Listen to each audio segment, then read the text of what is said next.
Movie की starting में हमें एक मदर को दिखाया जाता है जो कि गाड़ी में रेडियो से गाना चला रही थी। ये औरत जानबूझकर रेलवे के बीच में अपनी गाड़ी रोक देती है और हैरत की बात ये थी कि इसने अपने बच्चे की जान भी खतरे में डाल दी। इसने अपने बेटे को मरने के लिए वहीं पर छोड़ दिया था। नेक्स्ट सीन में हमें एक लड़की को दिखाया जाता है जिसका नाम कार्ली है। ये फैमिली में ये दोनों बहन भाई और इनके मॉम डैड हैं। जिस शहर में रहते हैं यहाँ सारे के सारे पेरेंट्स अपने बच्चों का बहुत ख्याल रखते हैं, हमेशा उनको कंपनी देते हैं और उनके साथ टाइम स्पेंड करते हैं। कार्ली के मॉम और डैड टीवी पर कोई न्यूज देख रहे थे और ये न्यूज उसी गाड़ी के बारे में थी कि एक ट्रेन से एक गाड़ी टकरा गई और उस गाड़ी में एक बच्चा भी था। अब इस खबर के बाद उसकी फैमिली को ज्यादा कोई फर्क नहीं पड़ता क्योंकि वो अपनी बातों में जो बिजी थे। कार्ली की मदर उससे कहती है कि हमें आज हॉस्पिटल जाना होगा क्योंकि तुम्हारी आंट का बेबी होने वाला है। पर यहाँ पर कार्ली बिल्कुल भी एक्साइटेड नहीं दिखाई देती और ना उसे इस चीज में इंटरेस्ट होता है कि वो भी हॉस्पिटल जाकर उस बेबी को देखे। अब उधर हम कार्ली के भाई को देखते हैं जो ज्यादातर स्कूल नहीं जाता। उसे स्कूल जाना पसंद ही नहीं है क्योंकि उसका स्टडीज में कोई इंटरेस्ट नहीं है। वो काफी ज्यादा शरारती है लेकिन फिर भी उसके डैड उससे बहुत प्यार करते हैं। उधर स्कूल में हम कार्ली और उसकी दोस्त को देखते हैं जो कि क्लास में बैठी हुई हैं और उन्हें एक टीचर पढ़ा रही हैं कि तभी उनका फोन रिंग होता है और उसके बाद ही एक बच्चे के पेरेंट्स उसे क्लास से लेने आ जाते हैं और फिर इस तरह से फोन पर रिंग होता रहता है और टाइम के साथ साथ पूरी क्लास के बच्चों को उनके पेरेंट्स लेने आ जाते हैं और टीचर को भी नहीं समझ आ रहा होता कि आखिर ये सब हो क्या रहा है, आखिर बाहर चल क्या रहा है। बाहर बहुत सी पुलिस कार्स हैं और कुछ ऐसी भी पुलिस कार्स हैं जो बाकी स्कूल्स की तरफ जा रही हैं, शायद वहाँ के बच्चों को लेने के लिए भी। जब कार्ली और उसकी फ्रेंड बाहर आती हैं तो देखती हैं कि बहुत सारे बच्चों का ग्रुप उस तरफ जा रहा है जहाँ उनके पेरेंट्स उन्हें लेने के लिए आए हैं और उसी स्कूल में कुछ बैरियर्स और फेंस लगे हुए हैं जिसके दूसरी तरफ पेरेंट्स खड़े हुए अपने बच्चों का इंतजार कर रहे हैं। अब पुलिस उस बैरियर से बच्चों को आगे नहीं जाने दे रही।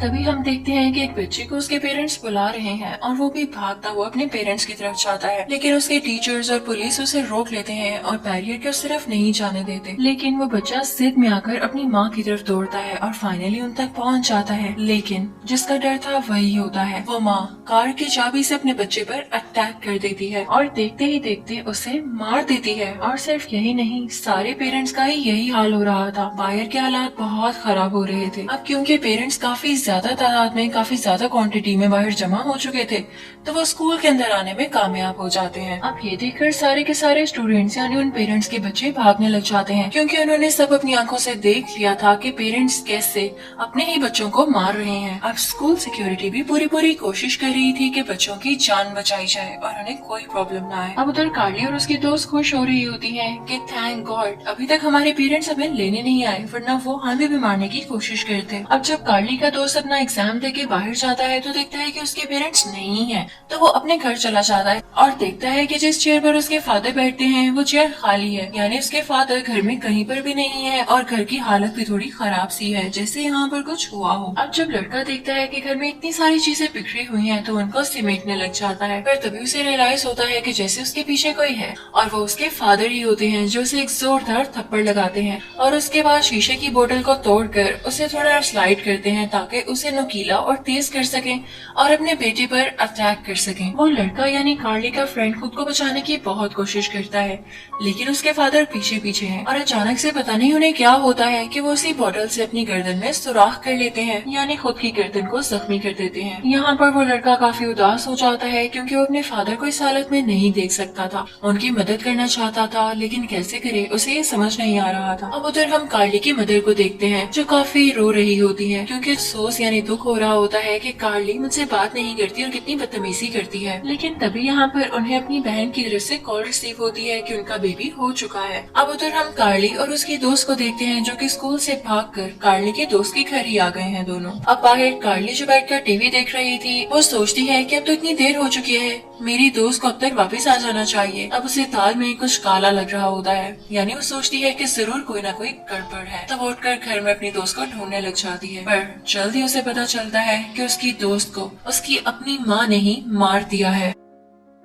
अब उधर जैसे ही कार्ली की मदर हॉस्पिटल पहुंचती हैं तो वो न्यूज देखने लग जाती हैं और उसमें ये बता रहा होता है कि एक ऐसा ग्रुप निकला है जो एक केमिकल यूज कर रहा है एज ए ड्रग और ये उन पेरेंट्स पर ज्यादातर असर करता है जो अपने बच्चों से बहुत ज्यादा प्यार करते हैं। अब इस ड्रग के साइड इफेक्ट की वजह से अपने ही बच्चों पर अटैक करके उन्हें मार रहे हैं। अब उसके बाद जैसे ही कार्ली की मदर अंदर जाती है तो वो देखती है कि उनकी बहन ने अपने बेबी को बर्थ दे दी है, यानी वो प्यारा सा बेबी पैदा हो चुका है। अब पहले तो कार्ली कार्ली की आंट काफी खुश होती है और अपने बेबी को काफी प्यार से देखने लगती है, लेकिन जैसे ही वो उसे अपने गले के साथ लगाती है तो उनके प्यार की वजह से वही केमिकल एक्टिवेट हो जाता है और वो अपने बच्चे को इतने जोर से गले लगाती है कि उसका सांस रुकने लग जाता है।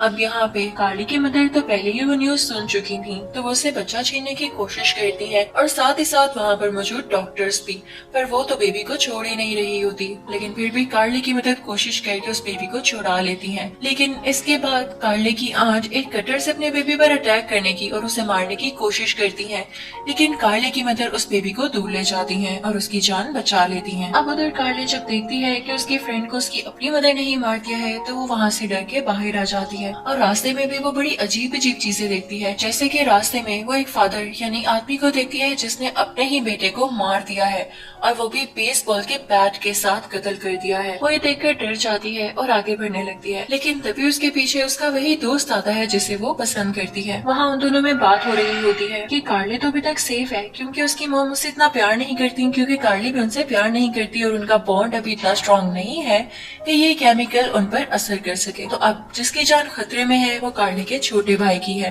क्योंकि उससे उसके पेरेंट्स बहुत प्यार करते हैं। और अब यहाँ पर वो दोनों डिसाइड करते हैं कि वो घर जाएंगे और उसकी जान बचाएंगे। उधर हम कार्ली के फादर को अपने ऑफिस में देखते हैं जो अभी तक घर नहीं आए और ऑफिस में काफी थका थका फील कर रहे हैं। उनके टीवी पर सब कुछ ब्लर होने लगता है और ये तब होता है जब किसी इंसान ने बिगड़ना होता है, यानी जब वो केमिकल किसी पर असर करना होता है। और अब यहाँ पर वो जोर जोर से चिल्लाने लग जाते हैं। अब उधर कार्ली की मदर मुसलसल यानी कॉन्टिन्यूसली अपने हस्बैंड को कॉल कर रही थी, क्योंकि उन्हें अपने बेटे की फिक्र हो रही थी कि कहीं मेरे हस्बैंड मेरे बेटे को मार ना दें, क्योंकि जैसे हालात चल रहे हैं उनका कोई भरोसा नहीं। अब तभी कार्ली की मॉम के पास एक नर्स आती है और बताती है कि इस बेबी को हॉस्पिटल में भी रखना होगा क्योंकि ये बहुत छोटा है। लेकिन कार्ली की मदर कहती है कि नहीं, मैं बेबी को नहीं दूंगी। अब साथ ही साथ नर्स ये भी बताती है कि बेशक आपकी बहन के ब्लड में वही ड्रग पाई गई है, लेकिन हम बेबीज को एक सेफ रूम में रखेंगे। अब इसके बाद बेबी को हॉस्पिटल ले जाया जाता है और एक सेफ्टी रूम में रखा जाता है, लेकिन उस रूम में और भी ढेर सारे बच्चे होते हैं और इस रूम के बाहर का सीन काफी खौफनाक और डरावना होता है, क्योंकि बाहर से सारे पेरेंट्स अपने बच्चों को जिन्नों की तरह घूर रहे थे। अब उधर कार्ली की मदर काफी परेशान होती है, फौरन से घर पहुंचना चाहती थी इससे पहले कि उनके हस्बैंड घर पहुंचते और अपने बेटे की जान ले लेते, क्योंकि उनके हस्बैंड अपने बेटे से बहुत ज्यादा अटैच थे। खैर अब फिक्र की बात कोई नहीं थी, क्योंकि कार्ली और उसका दोस्त पहले ही घर के बाहर पहुँच चुके हैं। अब जैसे ही कार्ली और उसका फ्रेंड घर के अंदर एंटर होते हैं तो उन्हें मेड नजर आती है। तो मेड कार्ली से कहती है, अरे आप जल्दी आ गई, मैं आपका लंच तैयार कर दूं। तो कार्ली कहती है, नहीं नहीं, मुझे बस ये बताओ मेरा भाई कहाँ पर है। लेकिन तभी वो देखती है कि जिस मॉप से मेड वहाँ पर सफाई कर रही है उस पर खून लगा हुआ है और उससे मेड की बेटी भी नहीं नजर आ रही होती। तो वो समझ जाती है कि मेड ने भी अपनी बेटी को मार दिया है। तो वो काफी डर जाती है और मेड से कहती है, आप फौरन से इस घर से निकल जाएं। अब इसके बाद कार्ली अपने भाई को ढूंढने लग जाती है। जब वो ऊपर वाले फ्लोर पर जाती है तो वहाँ देखती है कि उसका भाई बेड के नीचे काफी सहमा हुआ छुपा हुआ है। तो अपने भाई से पूछती है, भाई तुम यहाँ पे सेफ हो? तो वो आगे से कहता है, जी बहना मैं ठीक हूँ, लेकिन मैं डर गया था। मैंने मेड को देखा था कि वो अपनी बेटी को मार रही है और तभी से डर के मैं ऊपर आकर छुप गया। तो कार्ली उससे कहती है, शाबाश मेरे भाई, तुमने बहुत अच्छा किया। अब आओ हम साथ चलते हैं क्योंकि यहाँ पर हमारी जान को खतरा है। कार्ली के फादर घर आ जाते हैं। अब क्या होता है कि वो सारे परेशान हैं कि हम अब निकले कैसे। तो कार्ली का दोस्त उनके सामने जाता है और उन्हें रोकने की कोशिश करता है ताकि पीछे से वो दोनों निकल जाए और ये भी उन्हें फॉलो करता करता बाहर आ जाए। लेकिन कार्ली के फादर उस लड़के पर यानी कार्ली के दोस्त पर चिल्लाने लग जाते हैं और उनमें काफी तेज बहस हो जाती है। अब इस सब में कार्ली का छोटा भाई डर जाता है और फौरन से अपने फादर के पास जाता है, क्योंकि उसे नहीं पता था कि हालात कैसे चल रहे हैं। लेकिन उसके फादर तो उसे मारना चाहते थे, तो वो भी फौरन से उसकी तरफ भाग कर आते हैं। लेकिन कार्ली का दोस्त उसे रोक लेता है और कार्ली के फादर उस लड़के को जोर से मारते हैं और फिर अपने बच्चों का पीछा करने लगते हैं। अब दोनों बच्चे अपने फादर से भागने लग जाते हैं और इनके फादर टॉय कार से फिसलते हुए गिर जाते हैं। तो लकीली इन दोनों बच्चों को बेसमेंट में छुपने का मौका मिल जाता है। अब उधर कार्ली की मॉम अपने बच्चों के लिए काफी वरीड थी, तो वो तेजी से गाड़ी ड्राइव करते हुए अपने घर आ रही थी। पर रास्ते में एक माँ यानी एक औरत अपने बच्चे को उनकी गाड़ी के सामने कर देती है कि उसकी जान चली जाए, पर कार्ली की मॉम से बचा लेती है और अब अपने घर आती है तो देखती है कि उनके हस्बैंड बेहोश पड़े हैं। और अब हम यहाँ पर देखते हैं कि कार्ली की मॉम की भी कुछ चीजें बदल रही हैं, यानी उनमें भी अब उस ड्रग का असर आ रहा है और वो अपने हस्बैंड के साथ मिल गई हैं। और जैसे उनके हस्बैंड को होश आता है तो वो दोनों प्लान करते हैं कि वो अपने बच्चों को बेसमेंट से बाहर निकालेंगे और फिर उन्हें मार देंगे।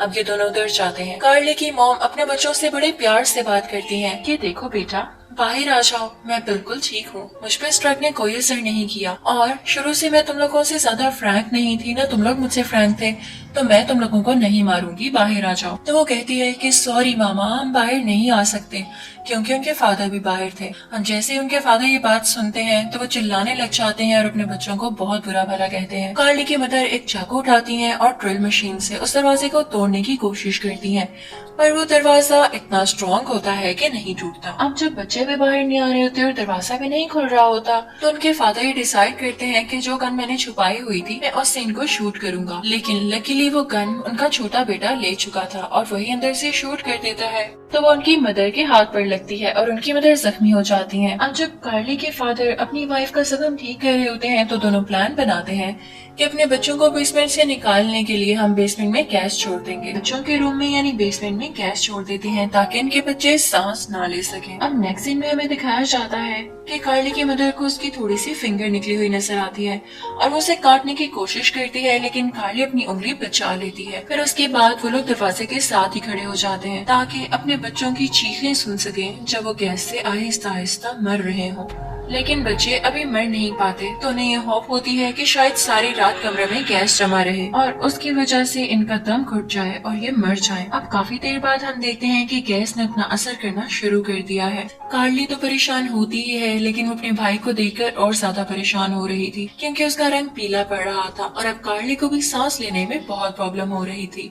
तो वो सोचती है कि मुझे कोई ना कोई वेंटिलेशन ढूंढनी ही होगी और अब वो कोशिश में कामयाब हो जाती है। सोचती है कि चलो गैस तो इससे बाहर निकलेगी ही और हम खुद भी इससे बाहर निकलने का रास्ता देखते हैं। अब जाने से पहले कार्ली सोचती है कि क्यों ना जाते जाते वो अपने पेरेंट्स को मार दे ताकि बाद में इनकी जान को खतरा ना हो। वो सोचती है कि एक मैच बॉक्स का यूज करते हुए वैसे दरवाजे के साथ लगा देगी और जैसे ही वो लोग इस वेंटिलेशन से बाहर जाएंगे और उसके पेरेंट्स अंदर आएंगे तो मैच बॉक्स यानी वो मैच स्टिक रगड़ खाने की वजह से जल जाएगी और कमरे में गैस होने की वजह से पूरे कमरे में आग लग जाएगी, जिसकी वजह से इसके पेरेंट्स भी जलकर मर जाएंगे। अब ये दोनों उस वेंटिलेटर से बाहर निकलते हैं और जाने से पहले खांसी करते हैं ताकि इनके पेरेंट्स वहाँ पर इनकी आवाज सुनकर आ जाएं। अब वो दोनों पेरेंट्स काफी एक्साइटेड होकर वहाँ पर आ जाते हैं, तो उसके प्लान किए गए ट्रैप के मुताबिक वो मैच स्टिक रगड़ खाती है, यानी उसमें दरवाजे के साथ फ्रिक्शन होती है और गैस की वजह से पूरे कमरे में आग फैल जाती है और एक एक्सप्लोजन होता है जिसकी वजह से कार्ली के फादर दूर जाकर गिरते हैं और कार्ली की मदर भी वहीं पर बेहोश हो जाती है। अब उधर कार्ली अपने भाई को लेकर छत पर जा चुकी थी और अब जब उससे धमाके की आवाज आती है तो सोचती है कि शायद उसके पेरेंट्स अब बेहोश हो चुके हैं तो नीचे आना सेफ है और अब वो यहाँ से भाग जाएंगे। लेकिन जैसे ही कार्ली नीचे आ रही होती है तो उसकी माँ को होश आ जाती है और वो अपनी बेटी कार्ली को देख लेती है और उसका पीछा करने लगती है। कार्ली खुद को एक कमरे में बंद कर लेती है, लेकिन उसकी माँ भी उसी कमरे में आ जाती है तो कार्ली उनके बाजू पर काट लेती है और इसी दौरान कार्ली का दोस्त जो बेहोश हो चुका था उसे भी होश आ जाता है और वो इसकी मदद करने के लिए यहाँ पर पहुँच जाता है। अब कार्ली का दोस्त कार्ली की मदद से उसकी मदर को एक वार्डरोब में बंद कर देता है। अब इसकी मदर काफी देर तक खामोश रहती हैं तो उन्हें ये लगता है कि सांस घुटने की वजह से बेहोश हो चुकी हैं और जल्द इनकी डेथ हो जाएगी, पर उन्हें क्या पता था कि ये एक्टिंग कर रही हैं। और अब वो थोड़ी देर बाद वार्डरोब से निकलती हैं और एक टूटे हुए हैंगर से इन पर वार करती है और इस वजह से ये टूटा हुआ हैंगर कार्ली के दोस्त के मुंह के पास से गुजरता है और उसके मुंह को भी जख्मी कर देता है, जिसकी वजह से उसके मुंह से काफी खून बहने लगता है। अब इसी दौरान कार्ली और उसका छोटा भाई यहाँ से भागने की कोशिश करते हैं, लेकिन उसके पेरेंट्स उन्हें घेर लेते हैं क्योंकि कार्ली के फादर को भी अब होश आ चुकी थी। लेकिन इससे पहले कि वो उसे घेर कर मार सकते, दरवाजे पर एक डोरबेल रिंग होती है और हमें पता चलता है कि आज तो कार्ली के ग्रैंड पेरेंट्स ने आना था। अब जैसे ही कार्ली के फादर दरवाजा खोलते हैं तो सामने उनके पेरेंट्स होते हैं। अब जाहिर सी बात है कि उनके पेरेंट्स भी उनसे प्यार करते थे, तो उनकी मदर यानी कार्ली के ग्रैंड मदर अपने बेटे के मुंह पर स्प्रे कर देती हैं और साथ ही साथ उनके हस्बैंड यानी कार्ली के ग्रैंड फादर अपने बेटे पर चाकू से अटैक करने लगते हैं। और अब यहाँ पर कार्ली के फादर भी अपने बेटे के ही पीछे भाग रहे होते हैं, यानी यहाँ पर सारे ही एक दूसरे के पीछे भाग रहे थे। अब यहाँ पर कार्ली का भाई डरकर अपने फादर की कार में छुप जाता है। कार्ली घर के बाहर चली जाती है क्योंकि इसकी मदर इसे मारना चाह रही थी, लेकिन तभी उसकी ग्रैंड मदर उसे आकर बचाती है। अब इसके बाद कार्ली के फादर अपनी गाड़ी स्टार्ट करते हैं, जो कि जाकर सीधा उनकी माँ को लगती है और साथ ही साथ उनके फादर को भी हिट करती है, जिसकी वजह से उनके फादर की यानी कार्ली की ग्रैंडफादर की डेथ हो जाती है। अब कार्ली के पेरेंट्स दोबारा से अपने बच्चों को मारने के लिए तैयार हो चुके थे, पर तभी वहाँ पर एक बार फिर से कार्ली का दोस्त आ जाता है और उसे बचा लेता है और उनके पेरेंट्स पर अटैक करता है। अब यहाँ पर कार्ली की मदर बेहोश हो चुकी हैं। अब नेक्स्ट सीन में हमें दिखाया जाता है कि इन सारे बच्चों ने मिलकर अपने पेरेंट्स को बेसमेंट में बंद कर दिया है और कार्ली के पेरेंट्स उनसे कह रहे होते हैं कि प्लीज हमें खोल दो, पर यहाँ पर वो बच्चे कुछ भी नहीं कहते और रोने लग जाते हैं, क्योंकि इस वक्त उन्हें अपने पेरेंट्स नहीं बल्कि कोई किलर्स लग रहे थे और ये करने के अलावा उनके पास कोई चारा ही नहीं था। और साथ साथ उन्हें इस बात का भी दुख था कि जब उनके पेरेंट्स बिल्कुल ठीक थे और उनसे प्यार करते थे तो ये आगे से अपने पेरेंट्स को पे बैक क्यों नहीं करते थे, यानी उनकी बात क्यों नहीं सुनते थे और उनसे क्यों नहीं प्यार करते थे। अब यहाँ पे जब कार्ली के पेरेंट्स ये देखते हैं कि उनके बच्चे रो रहे हैं तो वो उनको बताने लगते हैं कि वो उनसे प्यार तो करते थे लेकिन वो उन्हें इतना ज्यादा तंग करते थे कि कभी कभी वाकई उनका दिल करता था कि वो अपने बच्चों की जान ले लें, लेकिन वो ऐसा नहीं कर सकते थे क्योंकि वो उनसे प्यार करते थे। और अब बच्चे यही डिजर्व करते हैं जो कि अपने पेरेंट्स के साथ रूट रहते हैं। इसी के साथ ये मूवी यहीं पर एंड हो जाती है। Thank you for watching.